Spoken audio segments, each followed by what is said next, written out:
morning, everybody. This is Football Talk and Hawk Talk. It is Blue Friday, and it is a beautiful day here in Seattle. So thank you for joining me this morning, and let's get underway. Go grab some coffee, and let's talk some football, and more importantly, let's talk some Seahawks. The guys have reported to camp, and all the teams are starting to get that first footage out of everyone on the field together finally. And, we're only a few days away from the Hall of Fame game. So we are just about to see some live football for the first time since February. So it is exciting to get the NFL back. For whatever reason, every offseason seems like a long offseason. There was a lot going on this year. So there was plenty of storylines to follow, but you still didn't have those Thursday, Sunday, Monday night games. So it's definitely awesome to have it back. Speaking of Thursday night games, we are going to be doing a sports bar series for every Thursday night game this year.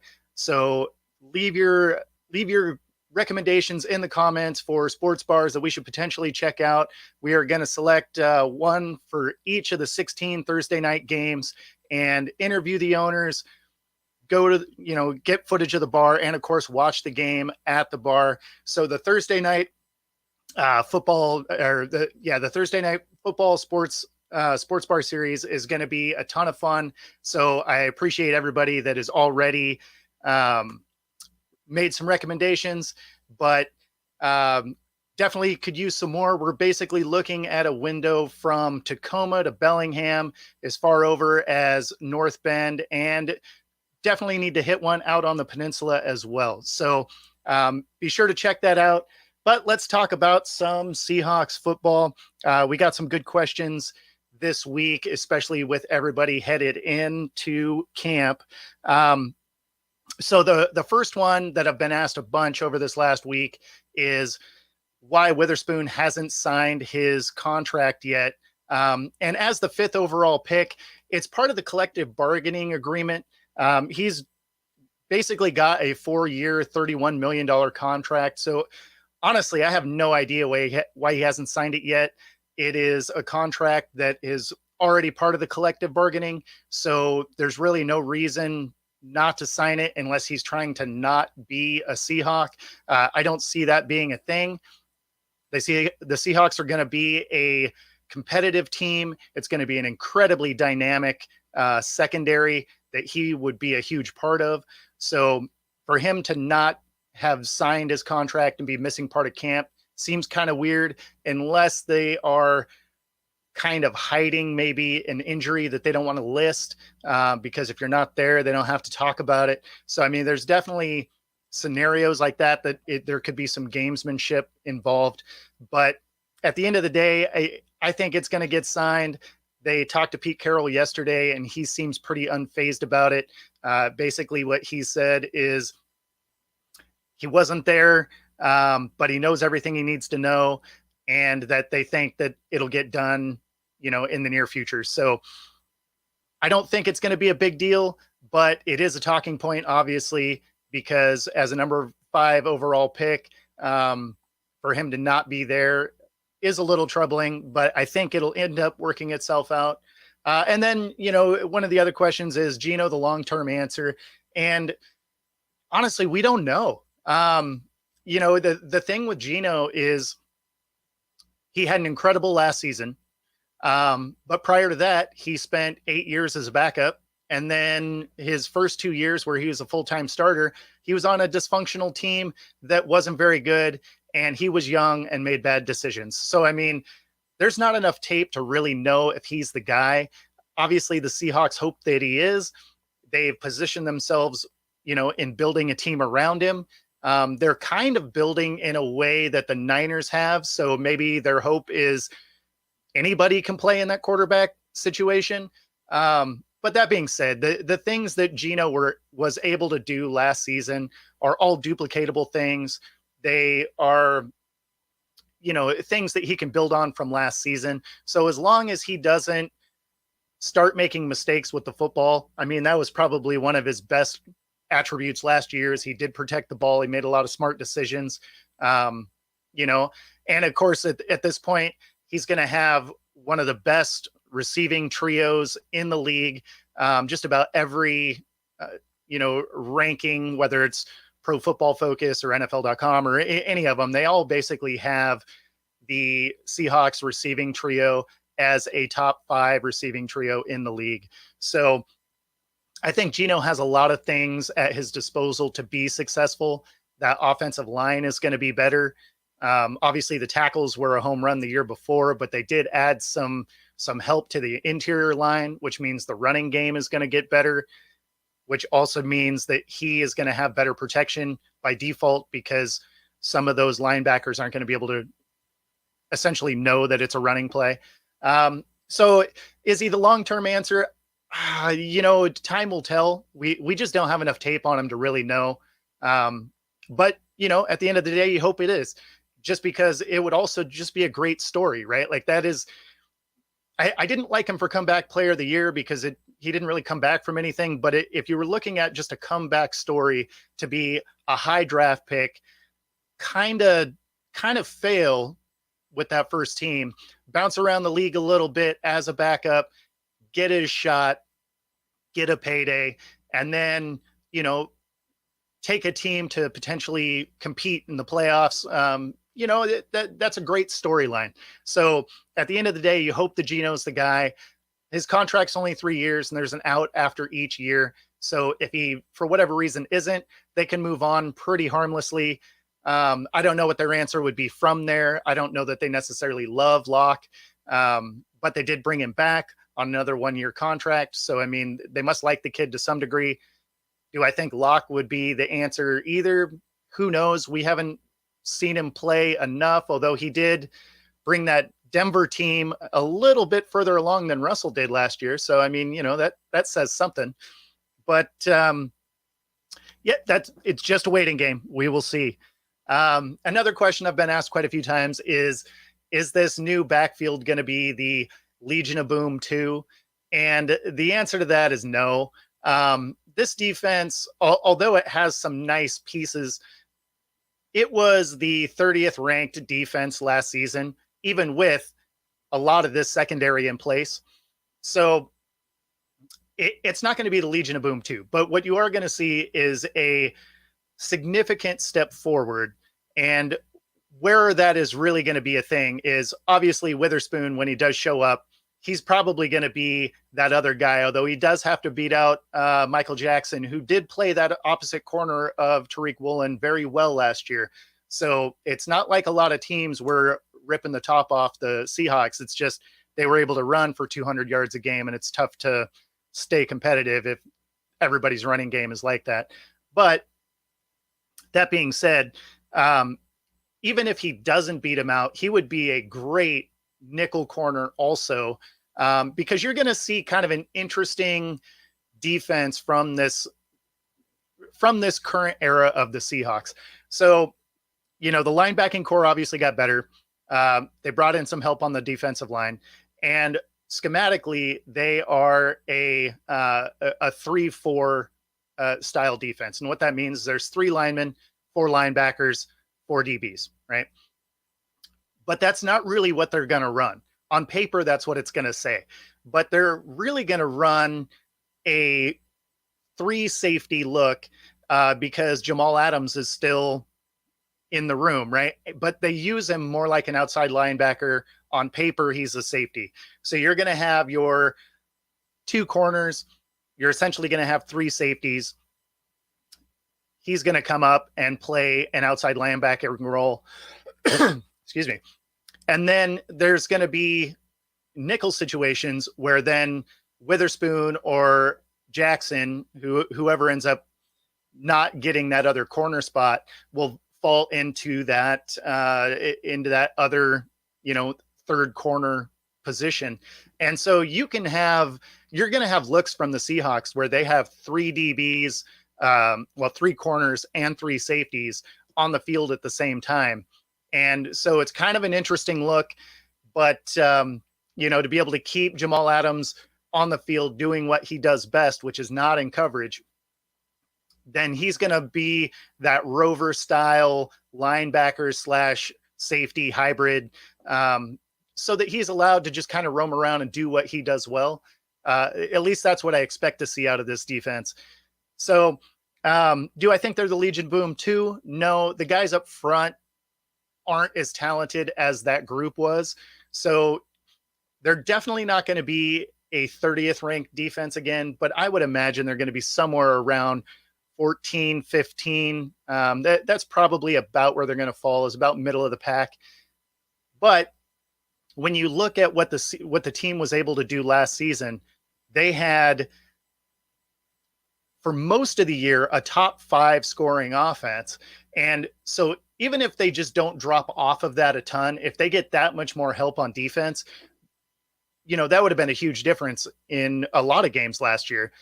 Now, when it comes to win losses on this season, they have a much harder schedule this year. So I don't think they're going to end up having a 12-win season or something like that. I do actually think that they're going to be a 10-7 wild card team. And solely because, again, they're playing such a harder schedule. Last year they had the NFC South, so they were playing teams that even they had a hard time getting a division winner out of that division. So this time around they're playing teams like Dallas and the Eagles, and so I mean it's going to be significantly harder on this team. I think there's going to be some games that they end up losing, that they're going to be close. They're going to be competitive, but the Hawks are young.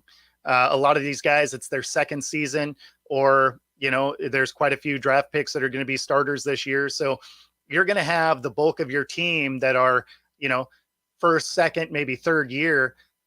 So there's going to be scenarios where they're going to play these teams that are, have a lot more veteran players that are going to win some of these tight games, at least early in these guys' career. The good thing is this is a very young team. So going forward, you have these guys for the next 3-4 years, and that bodes well for the things that the Seahawks are going to be able to do. And like I said before, Geno is on contract, in his contract for 3 years. So you can kind of keep the bulk of this nucleus together at a relatively cheap rate, since a lot of these guys are on rookie contracts, to, set themselves up to be really competitive, because, the Niners are going to be getting close to having to sign a lot of contracts, and that's going to hurt the team. Bosa is holding out for more money. So, I mean, there's a lot of things going around our division. Obviously the Cardinals are just not going to be very good this year. The Rams are going to be okay. Basically they shoved all their chips in the middle to win a ring, which it worked. So you can't hate on them too much. They got to lift that banner, but they had to have a fire sale on a lot of their talent just to be able to get back under the cap. So there's a lot of things that are moving the Hawks back into a position to dominate this division again. And, huge kudos to Pete and John, because it wasn't a long turnaround. Even in their, short rebuild type year, it still ended up being a playoff team. So you really can't fault those guys up front, in the front office, I should say. But I guess that was a long way to say that it is not going to be the Legion of Boom 2, but they are going to be very dynamic and fun to watch. I got asked if nose tackle Tavai is going to step up based on his unique build. Definitely not. He was actually released just before camp. They gave him a non-football related injury designation. So I'm not sure what happened to him, but he is no longer on the Seahawks. So the odds of him stepping up is super low. But I didn't find any information on what exactly his injury was, but interesting. I would imagine it's going to come out at some point, but yeah, as it sits right now, he is not on a roster. Did I like Njigma's one-handed catch. So, uh, sort of, right? It showed great athletic ability, great focus, easier to do, obviously, without pads on. But the biggest thing is if you really watch that film, the safety was coming over. So if that was during a game, man, there's a good chance he's headed to the concussion tent because you're not allowed to hit in practice, which is why he catches that ball. But if you watch the safety coming over the top, they had to clean him up in an actual game. So there's no way he would have he would have brought that ball in one-handed. He would have got rocked. That being said, it makes for a great highlight in your spring training. So I don't not like it, but if you look at it in any kind of game context, that is not going to work out, at least in that particular scenario. I'm sure he will get opportunities to have a one-handed catch just because with quarterback hurries and, as tight as defenses can play, especially early in the year, there's going to be some off-target throws for sure. That actually kind of leads us into this next one. What do I think of the shorter period of time that for preseason, right? There's less preseason practices, there's less preseason hitting, and it's kind of continued this trend, really over the last decade. And I'm not a big fan of it because really what it does is it means that the season's going to start. The timing is not going to quite be there for a lot of teams, especially with young players. And so you really just kind of end up with ugly football to start the year. And I'm not a huge fan of just bad football. But that being said, everybody has that same stumbling block. So it's not like it's going to be, one team is horrible and the other team's not. Every team has new players. Every team has rookies. So it's definitely, I don't know. I'm not a fan. I like to see polished football. It's actually why I enjoy the NFL more than college football. Is I like clean football. I like really talented, gameplay. So it's also why I was not a huge fan of Thursday Night Football last year because it was just a lot of bad football. And I love Al Michaels for the fact that he's in a position in his career where he can really kind of get away with saying whatever. Because if you paid attention to some of those Thursday night games, there were plenty of times that he was like, man, this is a terrible game. And if you're saying that on the broadcast, that is like, it's not great for the league. For the viewers, it's hilarious. So shout out to Al Michaels for keeping it real during the game. It's awesome. All right. So do I think that Walker is able to carry for 300 carries or more during the season if he's going to be capable of doing that kind of workload? I do think he's capable of it. The offensive line is going to be better. So he's going to have more opportunities where he's not necessarily getting hit behind the line, which, a lot of times is where injuries happen. That being said, I don't think he's going to have to carry that kind of workload because they did draft Charbonnet. And I think that they're going to do kind of a dual back situation, similar to what Cleveland has done. Now, injuries happen for sure. I mean, like I've said plenty of times on this show and others, the Hawks have not had a starting running back make it through the season without landing on IR since 2014. And so drafting that second running back was necessary, to say the least. But I do think that what they're going to do is they're going to kind of split carries to some degree. And so I don't know that you're going to hit that 300 plus carries for the season.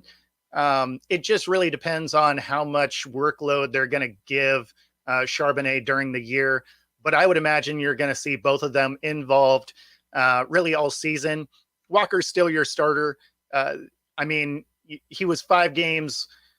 He missed 5 games and he was still in the top 10 in rushing. So, I mean, you can't take that away from him. He's a hard runner.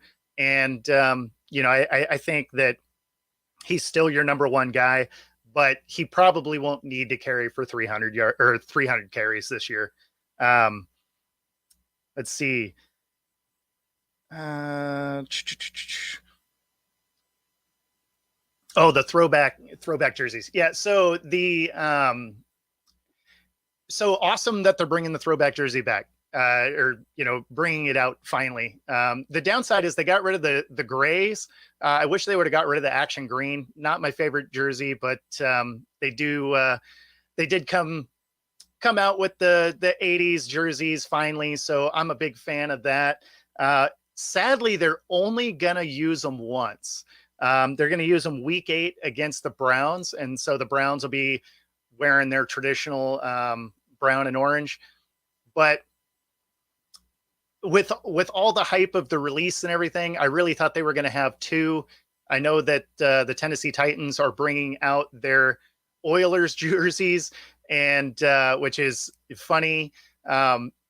And why I think it's funny is because one of the games that they are using their jerseys is against the Houston Texans. So I feel like that's actually it's just seems kind of messed up. Funny, but messed up. Yeah, so unfortunately the Hawks are only going to use them once. They do have a couple of like theme nights during the season, and one of them is week 3 against the Panthers. It's the 10-year anniversary of the Super Bowl win of Super Bowl 48. So there's going to be some sort of celebration during that game. I would imagine that a lot of the players on that team will be there. So if you could get tickets to the week 3 Panthers game, that would probably be a cool one to go to. I would bet money that there is going to be fireworks. There's going to be a lot of players from that team. I would imagine the halftime show of that game is going to be pretty awesome. So definitely, if you have the opportunity to get there for week 3 against the Panthers, probably a good game to check out.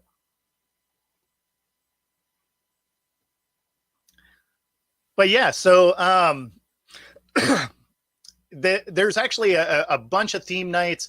Check out Seahawks.com. They have them all listed, but there is a theme night for all kinds of stuff.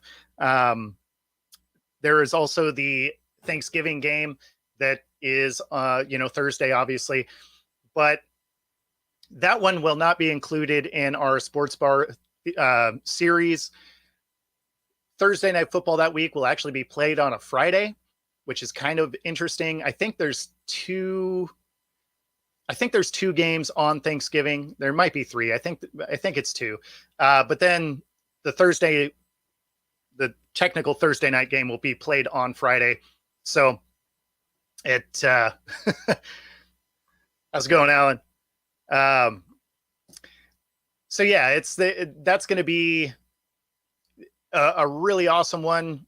Seahawks have obviously played well on Thanksgiving, most memorably against the 49ers. So with Richard Sherman eating the turkey legs. So there definitely some special event games to check out, but the throwbacks, they're only getting used once. But awesome looking jersey. I'm definitely going to end up picking one up myself. There's some kind of neat features about that jersey. If you look inside the jersey at where the tag would be, it's actually a picture of the Kingdome, which is very cool. If you never got to experience the Kingdome, it was something else.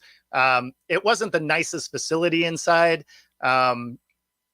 All concrete structure, but it was a monstrous building and a super cool place to watch a game. And the noise was second to none. I know they talk about how loud Lumen Field is and how loud Arrowhead is, but the Kingdome, especially if it was a full crowd in there, and to give you an idea how big this building was, in the 300 level, up against the rafters, you were basically sitting in Spokane, and the seats went to double Q just on that level alone. So I mean, you were watching ants on the field. The Kingdome was a really neat spot to watch. But yeah, it was so loud. There were some rule differences back then as well. So you could actually get a penalty if your crowd was too loud, which is hilarious because all that does is make the crowd louder. So you would get a unsportsmanlike penalty on the crowd, and then naturally the crowd would get louder, which isn't exactly helping your team out.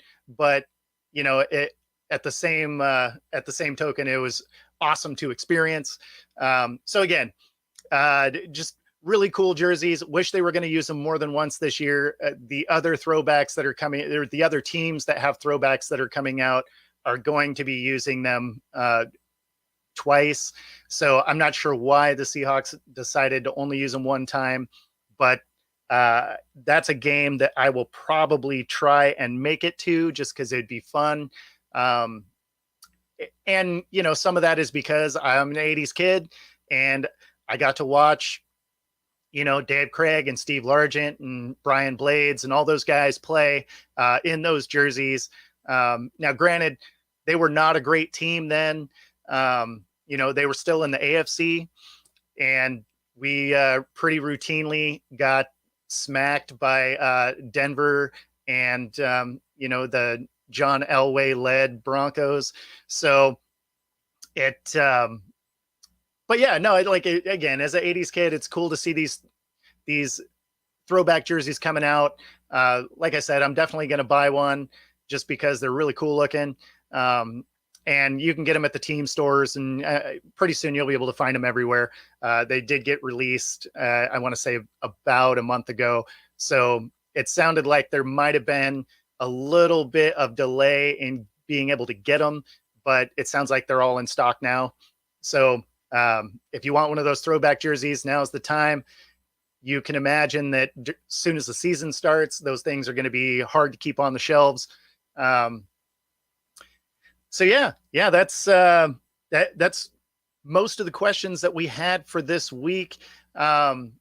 Be sure to send your questions for next week. Obviously, we're going to have some more preseason workout tape to be able to look at. Unfortunately, prior to this show, there was only one day of that, and mostly wasn't anything impressive other than that one catch that wouldn't have been a catch during the season. But as with every week, be sure to send your questions. You will get my your questions or theories or whatever, and I will do my best to answer as many of them as possible during the show. And other than that, we will let you get back to your Friday. Enjoy your weekend. Take it easy, everybody.